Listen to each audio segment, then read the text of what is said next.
எலும்பு மற்றும் மூட்டு சிகிச்சையில் 40 ஆண்டுகள் அனுபவம். NABH முழு அங்கீகாரம் பெற்ற கிருஷ்ணகுமார் எலும்பியல் மருத்துவமனை, நாகர்கோவில்.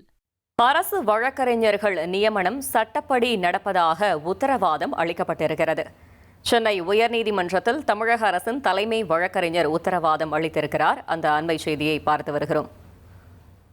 அரசு விளக்கத்தை சென்னை உயர்நீதிமன்றம் ஏற்றும் இருக்கிறது. மேலும் தகவலை செய்தியாளர் சுரேஷ் வழங்க இணைகிறார். சுரேஷ், இந்த வழக்கு தொடர்பான முழு தகவல்.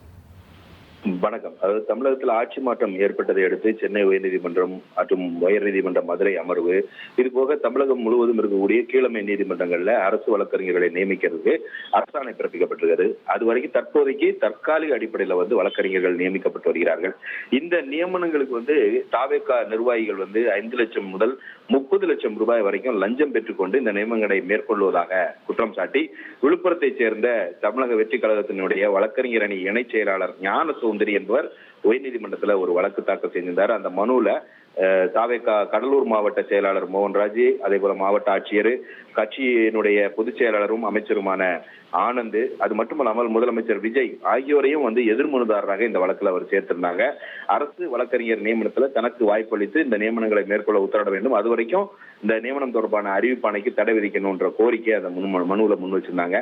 இந்த வழக்கு நீதிபதி முகமது சபிக் முன்னாடி விசாரணைக்கு வந்தப்ப அரசு தலைமை வழக்கறிஞர் விஜய் நாராயண் ஆஜராகி இந்த வழக்கில் முதலமைச்சர் விஜய் மற்றும் அமைச்சர் ஆனந்த் உள்ளிட்டோருடைய பெயர்கள் தேவையில்லாமல் சேர்க்கப்பட்டிருக்கிறது. தமிழ்நாடு முழுவதும் அரசு வழக்கறிஞர் நியமனத்துக்கு ஆயிரக்கணக்கான விண்ணப்பங்கள் பெறப்பட்டிருக்கின்றன. அவை சட்டப்படி பரிசீலிக்கப்பட்டு வருவதாகவும் மனுதாரர் பெயரும் அந்த வகையில பரிசீலிக்கப்படும் என்றும் அவர் தெரிவித்தார். இதையடுத்து செய்தித்தாட்கள்ல தலைப்புச் செய்தியாக வேணுங்கிறதுக்காக முதலமைச்சர் அமைச்சர்களை எதிர்மனுதாரராக சேர்க்கிருக்காங்க அப்படின்னு சொன்ன நீதிபதி, இந்த தற்காலிக அரசு வழக்கறிஞர்கள் நியமனத்துல திமுக அதிமுக வழக்கறிஞர்களும் பரிசீலிக்கப்பட்டுள்ளதாக மனுதாரரே கூறுறாரு. அதுல இருந்து எப்படி பாரபட்சம் அப்படின்னு தெரியுது, பாரபட்சம் எதுவும் இல்லைங்கிறது தெரியுது. இது எல்லாமே நியாயமா நடைபெறுவதையே இது காட்டுகிறது என்று நீதிபதி குறிப்பிட்டாரு.